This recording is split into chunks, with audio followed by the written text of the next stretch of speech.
এত সকালে কলকাতার রাস্তায় এই রেলিং দেওয়া গলিগুলোর মধ্যে সেজেগুজে কি করছি আমি, এটাই তো প্রশ্ন তোমাদের। তো ভিডিওটা দেখতে থাকো, তাহলে কিন্তু তোমরা পুরোটাই বুঝতে পারবে। হঠাৎ করে কিন্তু প্ল্যান হয়ে গেল কলকাতা ঘুরে হোল নাইট ঠাকুর দেখার। মোটামুটি রেডি হয়ে কিন্তু বেরিয়ে পড়লাম ঠিক রাত 1টার সময়। এই 1টার সময় দাঁড়িয়ে আছি এখন আমরা চাত্রা বাজারে, ওয়েট করছি আমাদের ড্রাইভারের জন্য। অলরেডি দারুণ এক্সাইটমেন্ট হচ্ছিল। ঠাকুর দেখতে বেরিয়েছে, দেখো কোথা থেকে চলে এসেছে কলকাতা ঠাকুর দেখতে। এই যে মোহর যাচ্ছে। রাত তখন 3টে, আমরা কিন্তু পৌঁছে গেছি কলকাতায়। আর মোহরও কিন্তু একেবারে আমাদের সাথে পায়ে পা মিলিয়ে প্রত্যেকটা ঠাকুর দেখেছে। অর্জুনপুর আমরা সবাই এবার একদম famous, one of the best pandal of Kolkata. তাই আমাদের লিস্টেও সবার ফার্স্টে ছিল কিন্তু এই প্যান্ডেলটাকে ভিজিট করা। প্রচুর জনস্রোত কাটিয়ে এইবার কিন্তু আমরা আস্তে আস্তে ঢুকতে চলেছি প্যান্ডেলের মধ্যে। এটা কিন্তু প্যান্ডেলের গেট, একদম গেটেই এরকম একটা যন্ত্রের মতন কিছু একটা হ্যাং করা ছিল। আমার যা মনে হয়েছে পুরো প্যান্ডেলটাই কিন্তু হয়েছে একটা ফিউচারিস্টিক রোবোটিক থিমে। কেন কি এখানে তোমরা দেখতে পারবে মা দুর্গার যে রূপ রয়েছে সেটা কিন্তু অনেকটাই রোবোটিক। প্রত্যেকের হাতেই ফোন, ক্যামেরা অন। এই মোমেন্টটাকে, এই প্যান্ডেলের প্রত্যেকটা জিনিসকে, প্রত্যেকটা অ্যাঙ্গেলকে ক্যাপচার করার জন্য সবাই রেডি। আর এই চাঁদটা এত সুন্দর লাগছিল, মানে দেখবে এর পরের যখন দেখাচ্ছি আমি, এর পরের আরেকটা ভিউ আমি ক্যাপচার করেছি, এত অপূর্ব লাগছে না, যেন মনে হচ্ছে কোনো একটা ফিল্মের সেটে চলে এসেছি, কোনো একটা যেন মুভির শ্যুট চলছে এরকম মনে হচ্ছে। প্যান্ডেলের পাশাপাশি এই ক্লাবের আরেকটা জিনিস আমার মনকে ছুঁয়ে গেছে।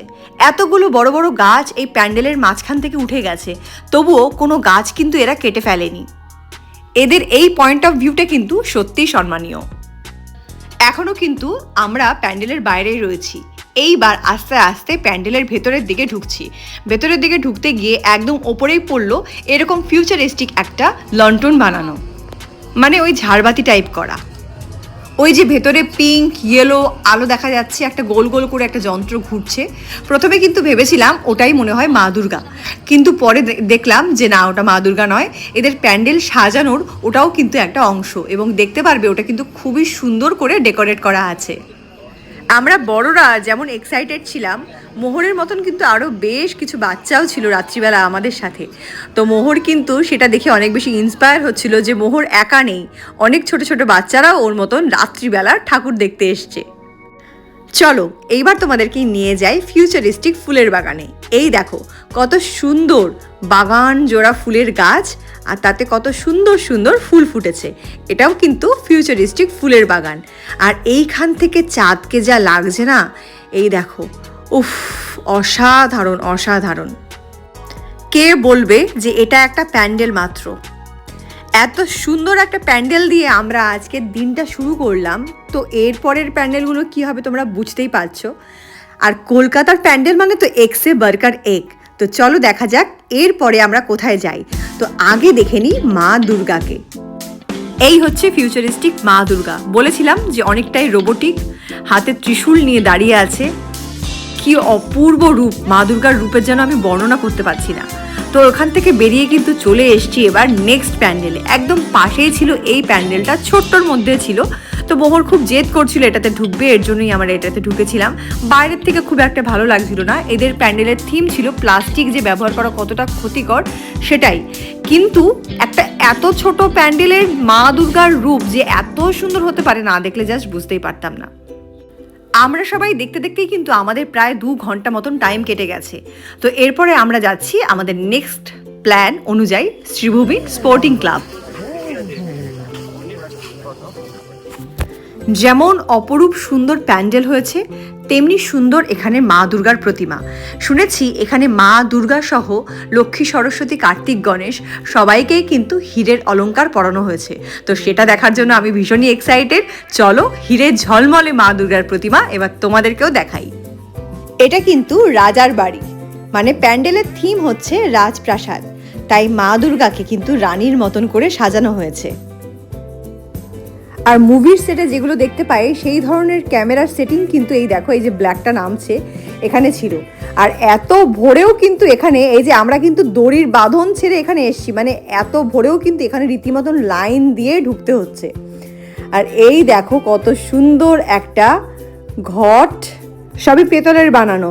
একটা বড় কলসি, তারপর বড় একটা ডাব রাখা, আর পাশে সুন্দর একটা কলা গাছ। এইবার যাচ্ছি রানীমার অন্দরমহলে। কি সুন্দর একটা ঝাড়বাতি করা আছে, আর ওই যে দেখো দূর থেকে দেখা যাচ্ছে মা দুর্গা, সবই কিন্তু হীরের অলংকার। আর এই মণ্ডপটা যে রাজমহলের আদলে করা, সেটা যখন মণ্ডপের ভেতরটা তোমাদেরকে দেখাবো তখনই কিন্তু তোমাদের কাছে ক্লিয়ার হয়ে যাবে। নিচে যেখানে রাজামশাই বসতেন এবং রাজার সামনে বিভিন্ন নৃত্যানুষ্ঠান প্রেজেন্ট করা হতো, সেই সময় রানীমারা যেখানে বসে থাকতো সেই ধরনের কিন্তু স্ট্রাকচার এখানে সুন্দর করে বানানো রয়েছে।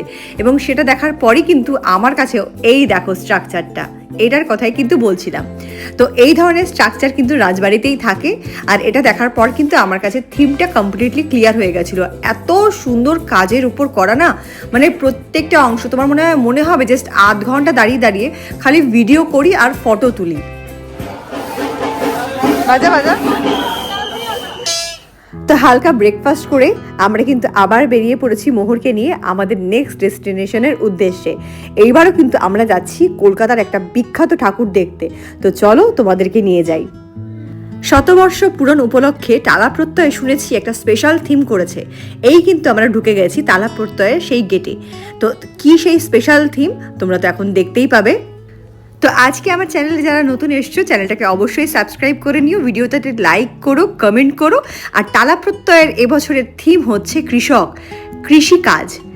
এর থেকে বড় থিম বা এর থেকে ভালো থিম আর মনে হয় কিছু হতেই পারে না। এটা হচ্ছে মানুষের ব্রেন, আর এই মাঝখানে এটা কিন্তু গোলাবাড়ি, মানে ধানের যে গোলা হয় সেটা। আর মা দুর্গাকে কিন্তু এখানে এরা রূপ দিয়েছে কৃষকের স্ত্রী হিসাবে, বা বলতে পারো মা দুর্গাও কিন্তু এখানে কৃষিকাজে লিপ্ত রূপেই দেখা যাচ্ছে। টালা প্রত্যয়ের এই প্যান্ডেলটা ভিজিট দিয়েই কিন্তু আজকে আমি আমার ব্লগটা শেষ করব। এখন বাজে সকাল 7:15। তো চলো তোমরা ভিডিওটা দেখতে থাকো। এর পরের ব্লগে কিন্তু কলকাতার আর কোন কোন প্যান্ডেল আমরা দেখলাম সেটা শেয়ার করব। এই যে হচ্ছে টালা প্রত্যয়ের মা দুর্গার রূপ, কাঁধে নাঙল নিয়ে ছোট্ট গণেশকে পাশে নিয়ে মা দুর্গা এখানে দাঁড়িয়ে আছেন। তো চলো দেখা হচ্ছে নেক্সট ব্লগে।